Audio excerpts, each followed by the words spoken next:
Nos encontramos aquí sentados con Jaime Velilla. Jaime Velilla es un economista colombiano y es un asesor también en temas fundamentalmente de empleo. Digamos que ha sido como su larga trayectoria desde sus primeros trabajos en los años 90 en la ciudad de Medellín, en épocas muy complejas para la ciudad de Medellín. Posteriormente ya en un trabajo como servidor público en la alcaldía de Medellín, en la administración de Sergio Fajardo Valderrama, y ya como consultor, donde ha tenido, digamos, una presencia también muy importante en Guatemala y conoce muy bien hoy la realidad de este país y de estas ciudades que están emergiendo, unas ciudades intermedias que quieren ser grandes. Hay una nueva agenda urbana para Guatemala planteada y también con él vamos a hablar un poco de eso. Pero yo quisiera, Jaime, arrancar esta conversación hablando de ese primer ejercicio que hiciste en Medellín, porque fue, digamos, como muy importante para el resto de tu trabajo y fue justamente desarrollar políticas públicas, políticas de empleo para jóvenes en un contexto muy complejo que incluso hoy uno podría comparar un poco con Guatemala. ¿Cómo fue esa experiencia por allá en el 90? Bueno, Valdir, muchas gracias por la entrevista, aprovechando que estoy de visita por acá en Medellín, visitando la ciudad, conversando con los amigos, pues porque aquí falta mucho por trabajar. Realmente mi trayectoria comienza por a principios de los 90 y eso coincide con un momento crítico de la ciudad. Recuerda que en el año 91 Medellín tuvo más de 6.000 homicidios, una ciudad afectada por narcotráfico, violencias urbanas, y eso pues llevó a que se movilizara la institucionalidad de la ciudad desde ese momento. Uno de los temas álgidos, críticos, era el apoyo a los jóvenes de la ciudad que estaban en medio de un conflicto, principalmente jóvenes sin oportunidades. Y de ello se saca un trabajo conjunto que se inicia con un grupo de instituciones, valga decir acá, liderado por la Corporación Paisa Joven, GTZ de ese momento, que había venido a Medellín con el apoyo del gobierno alemán. Convocando a un grupo de instituciones, la sociedad civil, para que se organizara y trabajara con la Consejería Presidencial para Medellín en el desarrollo de propuestas vinculadas con varios temas, entre ellos estaba educación y trabajo. Y tuve la oportunidad de trabajar con la Unión Europea en un proyecto que comenzó a hablar en la ciudad por el año 91 en emprendimiento juvenil, pero enfocado en jóvenes en riesgo. Y ahí entramos a los territorios que habían estado más afectados por la violencia, a trabajar con jóvenes, temas de emprendimiento.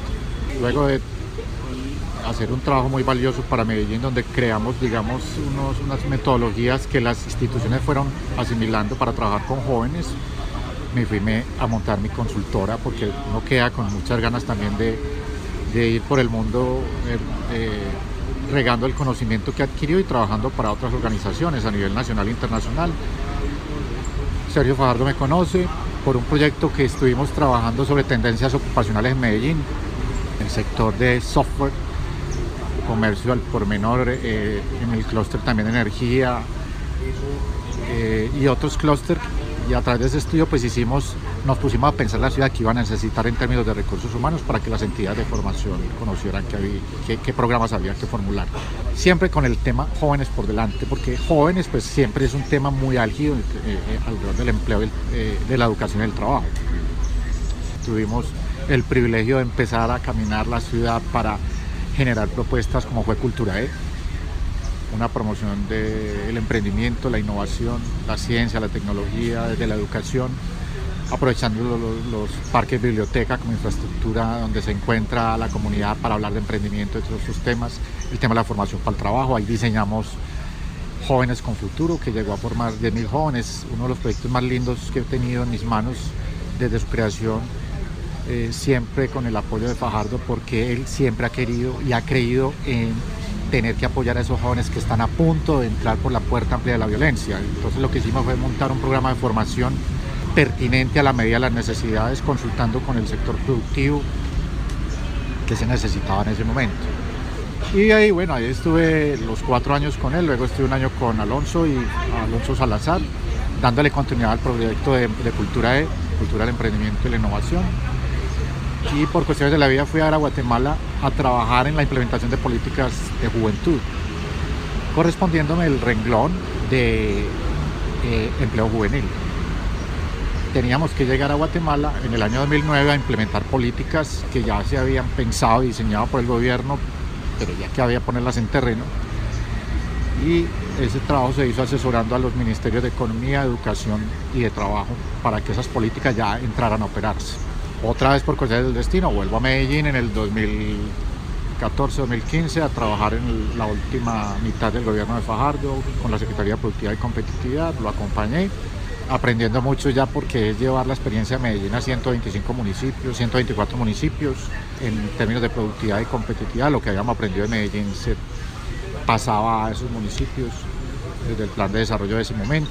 Y luego vuelvo a Guatemala a terminar la obra que había iniciado en el 2009, ya a montar la Red Nacional de Servicios de Empleo en Guatemala con 16 municipios y a poner ya sobre el tapete a caminar, a operar la Política Nacional de Empleo 2017-2021 en una primera etapa y 2021-2032 en una segunda etapa. Jaime, sabes pues que nuestro foco son las ciudades y yo quisiera hacer primero como un contexto contigo que conoces ya muy bien el país y que conoces, digamos, su dinámica urbana, para hablar luego ya del trabajo concreto que estás haciendo. ¿Qué podríamos decir de ese desarrollo urbano de Guatemala? Por ejemplo, ¿cuáles son esas ciudades más importantes? ¿Qué potencialidades tienen? Digamos, ¿cuáles son todavía esos temas que son rezagos y temas que hay que solucionar para hacer, digamos, unas ciudades no solo competitivas, sino sobre todo equitativas y sostenibles, que es, digamos, hoy el concepto dominante? Bueno, primero que todo, Guatemala es el país más poblado de Centroamérica.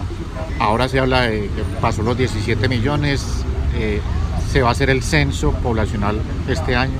Es muy probable que esté por encima de los 18 millones de habitantes, siendo todavía uno de los países que conserva una población étnica muy representativa indígena, que está por el 45% de la población, con un patrimonio cultural muy conservado, con un país de regiones, como todos los países, pero que además está muy vinculado a esa división que hay desde el punto de vista étnico, sobre todo pues con predominancia indígena. El occidente de Guatemala es donde está la población indígena, digámoslo así, lo mismo que el norte, en gran medida. Si usted mira para el sur es donde encuentra la agroindustria, que lleva ya mucho tiempo ahí, con monocultivos como el azúcar, frutas, banano. Ahora está entrando otra vez el caucho. Y si usted mira para el occidente, pues es donde está lo que llaman el corredor seco, que son unos departamentos un poco más áridos, con problemas en su estructura para actividades económicas. Pero hay otros departamentos que lindan ya con El Salvador, que tienen alguna representación también en agroindustria. Las meloneras, que son muy famosos ahí de exportación. Entonces, un país de regiones, ¿sí? Como le digo, con el occidente muy predominante hacia la población indígena. Y un país muy rico en un patrimonio cultural, el mundo maya. De hecho, se ha querido vender esa marca al mundo, el mundo maya. Y tiene su atractivo porque el mundo maya lo puedes tocar, lo puedes vivir. Ciudades turísticas que todavía preservan patrimonio histórico, ruinas mayas que todavía las puedes encontrar para analizar cómo vivía los pueblos mayas en su momento, cómo hacían comercio, cómo trasegaban entre toda esa zona norte de Centroamérica con México y con la parte central de Centroamérica, lo que es Salvador, Honduras, Nicaragua. Esa es, digamos, una mirada rápida de lo que es Guatemala, un país que se mueve también y que es muy particular alrededor de las remesas. El año pasado a Guatemala le entraron más de 8.000 millones de dólares en remesas. Es un récord y es el primer renglón generador de divisas después de las exportaciones industriales y agroindustriales y agrícolas como el café. Unas remesas altas desde Estados Unidos, supongo. Generalmente la mayoría de esas remesas vienen de Estados Unidos. Probablemente han entrado a aumentar por la expectativa que hay de las políticas que ha aplicado Trump, ¿cierto? Con graves problemas. Un problema grave que tiene Guatemala es el de la desnutrición crónica en niños, niñas, que está por encima del 45% de la población infantil. Es un problema que está ahí, pero que tiene repercusiones de ahora en adelante por mucho rato, porque es población que ya no se atendió y que va a tener carencias grandes de aquí en adelante a lo largo de la vida. Políticas públicas que todavía necesitan tener más avance, más alcance en ese tema. El tema de la educación también es una situación crítica porque es un país que todavía mantiene un promedio de escolaridad alrededor de los 6 años, de los más bajos de América Latina. Un indicador que nosotros le hacemos mucho seguimiento, que es el de los ninis, los jóvenes que no estudian ni trabajan, están cerca del 1.000.000 de jóvenes.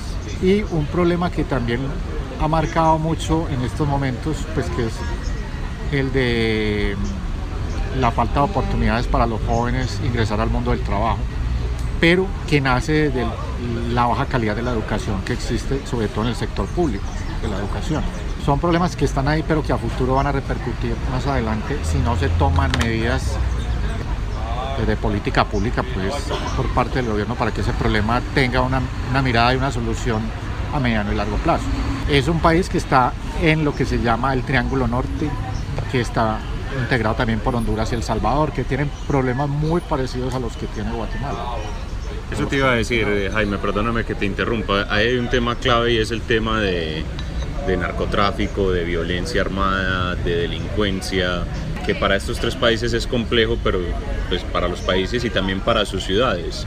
Y se ve muy reflejado en este tema de la delincuencia, se ve muy reflejado en el tema de maras, que Guatemala no es tan fuerte como Salvador y Honduras, pero está en un nivel también. A ver, hay que entender cuál es la posición que tiene esos 3 países, el Triángulo Norte, en la cadena de valor del narcotráfico. Si se le puede llamar así, cadena de valor. Es la cadena de valor que empieza desde la fase de producción en el sur, Colombia, Perú, Ecuador, y que una vez supera la fase de producción entra a la fase de tránsito de la droga hacia el norte, siguiendo unas rutas que el narcotráfico tiene predefinidas, entre las cuales las más apreciadas como rutas están esos 3 países.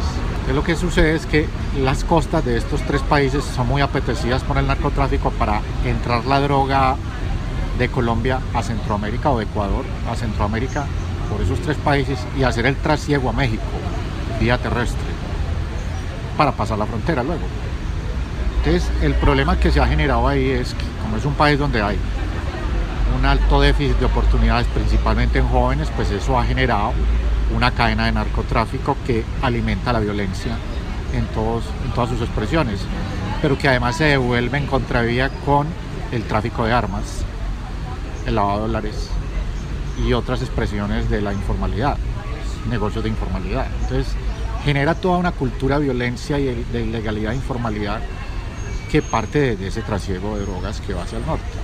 Eso es un problema que ya está también mirado desde esos puntos de vista, especialmente los países que están involucrados en el problema del narcotráfico, porque está demostrado que por mucha lucha que se le haga desde el punto de vista de la fuerza al narcotráfico, la guerra contra el narcotráfico no se ha ganado ni se va a ganar si se sigue trabajando así.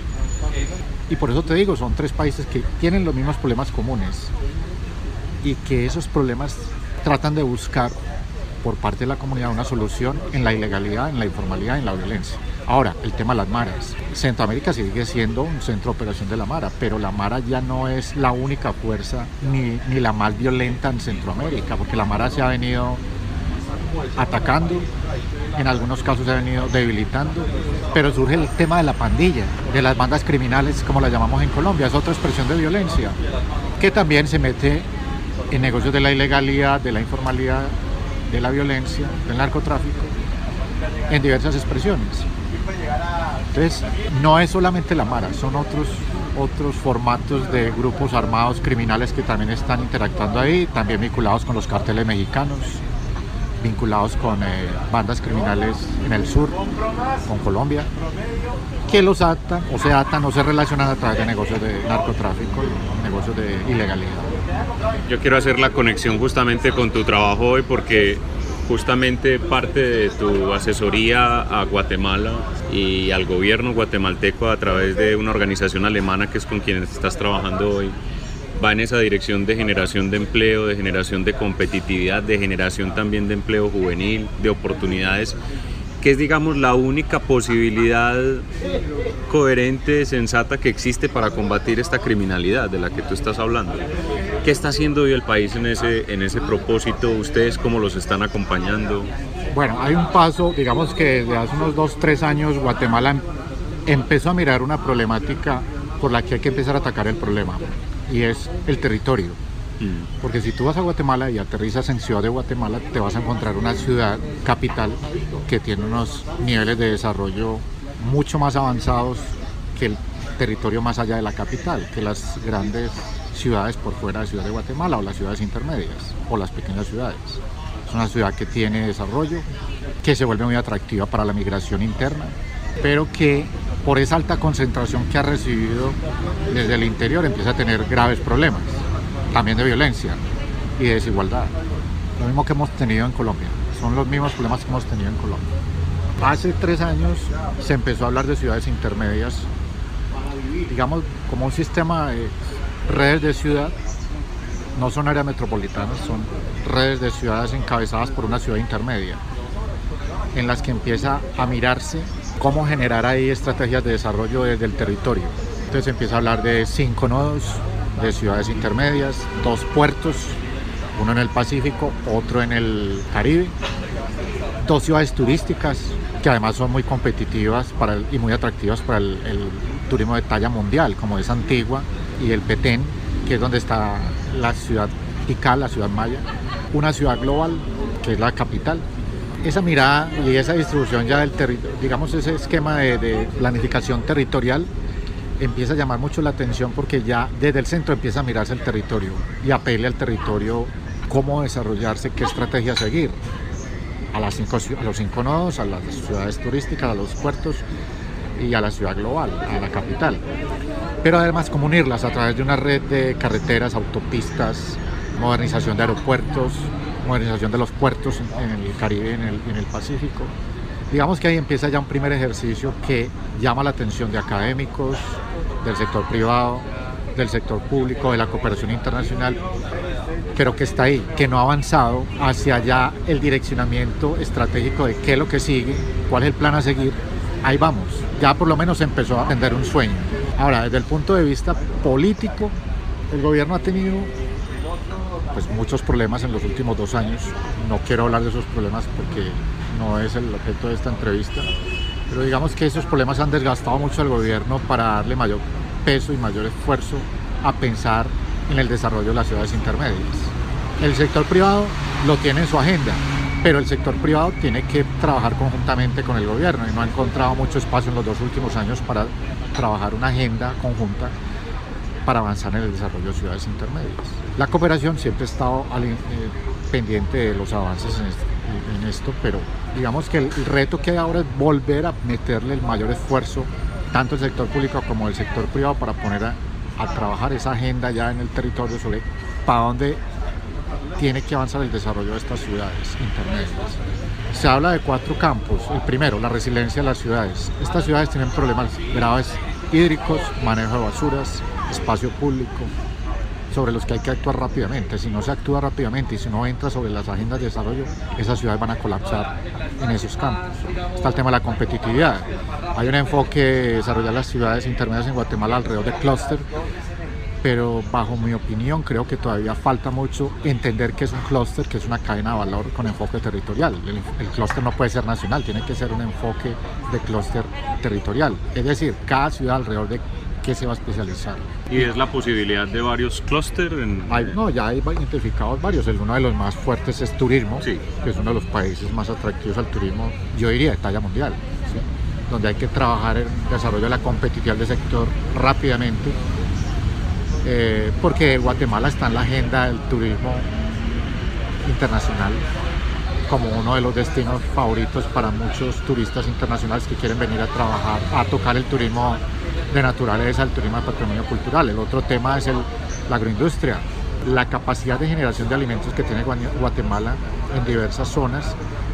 Tiene ventajas comparativas que hay que trabajarlas para volverlas más competitivas, ¿sí? Pero digamos, el turismo, Jaime, es, como decimos en varios países latinoamericanos, un mango bajito. Puede ser, digamos, donde se haga un trabajo pleno, lograr resultados rápidos. Totalmente, y es un turismo que tiene segmentos muy interesantes por trabajar. El turismo de patrimonio cultural, para ir a visitar las ruinas mayas, tú lo puedes pegar al turismo naturaleza, para ir a vivir el paisajismo, la riqueza que tiene Guatemala en volcanes, por ejemplo, el turismo de bienestar alrededor de los volcanes, el turismo aventura, el avistamiento de aves. Es decir, hay una cantidad de segmentos que si tú los trabajas bajo una política pública integral, convocando actores nacionales, internacionales, sector privado, comunidades, vas a hacer una ventaja competitiva enorme en el territorio.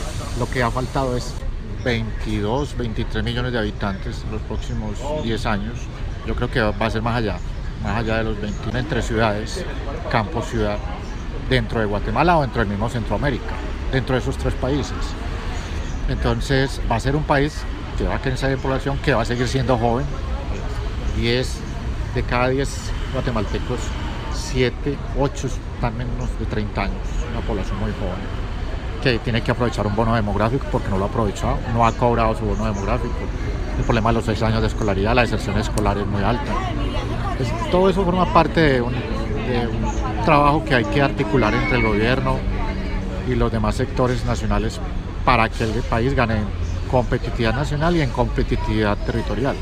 Bueno, tú me decías ahorita que ustedes ya como asesores y tú particularmente han estado desarrollando una política que ya está en manos de las autoridades. Hablemos un poco de ese proceso, de lo que ustedes hicieron y entonces qué tienen hoy en las manos el gobierno y qué tienen hoy estas instituciones para desarrollar en esta misma, digamos, lógica de lo que estamos hablando.